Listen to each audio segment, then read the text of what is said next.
Schopenhauer's Philosophy of Art and Beauty by John Vespasian. Artistic contemplation plays a major role in the philosophy of Arthur Schopenhauer, 1788 to 1860. Art conveys reality in an immediate manner, enabling humans to grasp crucial elements without need of complex explanations. According to Schopenhauer, artistic contemplation enables people to escape the dire influence of the will, life force, and increase their self-awareness. In his books, The World as Will and Representation, 1818, and Parerga and Paralipomena, 1851, Schopenhauer shows how to avert the influence of the will and improve one's life by making better decisions. Artistic contemplation constitutes a method to step aside for a while from the relentless pressure exerted by the will. I view artistic contemplation as the easiest method for stepping aside, perceiving the whole picture, and assessing one's actions. Schopenhauer and artistic contemplation.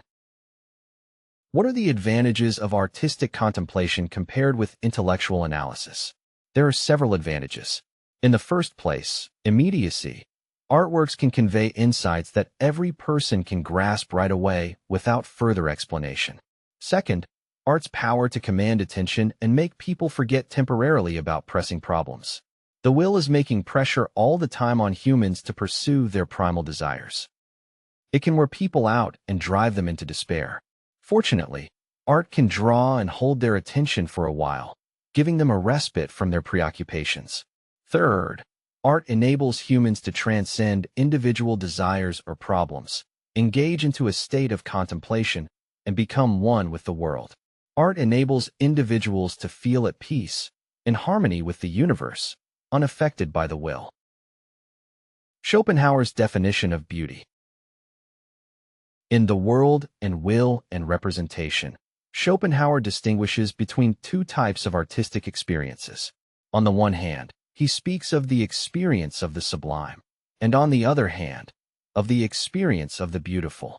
By sublime, Schopenhauer means feelings of grandeur or overwhelming awe, such as watching a sunset in the mountains or on the beach. By beauty, Schopenhauer means artworks that generate a feeling of harmony and pleasant proportionality. For example, watching a ballet performance or looking at one of the villas built by Palladio in Vicenza. More often than not, beauty results from calculated, devoted actions of the artist. It typically entails idealizing forms, shapes, or sounds in order to enhance their harmony and proportion. It renders objects appealing and significant. Schopenhauer's argument for universal aesthetics.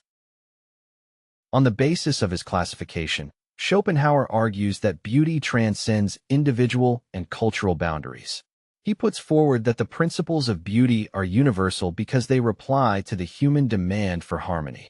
Due to its wild and chaotic nature, the will can occasionally produce feelings of awe, the sublime, but can rarely create beauty.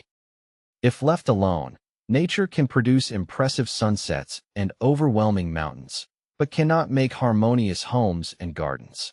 Why did Schopenhauer give beauty an ethical significance? Because it can awaken feelings of belonging, unity, empathy, or compassion. When we contemplate beauty, we feel part of the human race, part of a purposeful, meaningful group.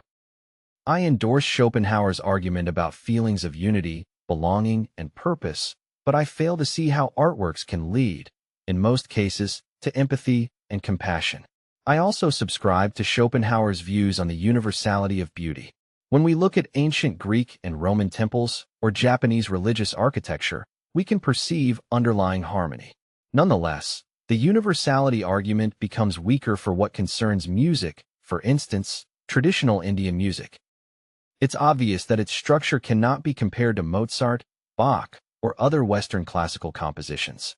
The internal harmony is achieved differently. The benefits of art according to Schopenhauer. In The World and Will and Representation, Schopenhauer defined artworks as objects that enable us to contemplate the world in a state of grace. This definition is colorful, but too subjective. We can argue endlessly about the meaning of state of grace and whether art is its only source. In some passages of his early books, Schopenhauer incurred contradictions by stating that beauty is an embodiment of the will. Eventually, he arrived at the conclusion that beauty is a great method for escaping the will and helping people feel in harmony and at peace with the world.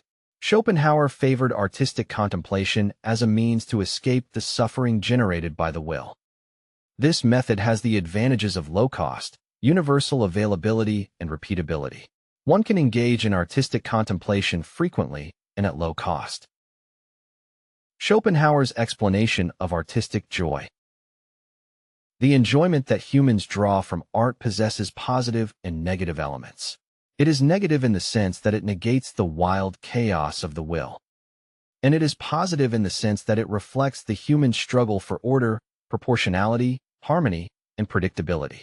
Schopenhauer called art the language of the soul because beauty speaks to the heart's longing for harmony, even if such longing is unnatural. It is created solely by human intelligence and explains why we feel happier in harmonious environments. Beauty is indeed a strong antidote to emotional suffering. It gives us solace, consolation, and distraction from distress. It's a recipe that anyone can use to forget his troubles and find hope and comfort. If you are interested in applying rational ideas in daily life, I recommend my book, Rational Living, Rational Working. For more information, go to johnvespasian.com.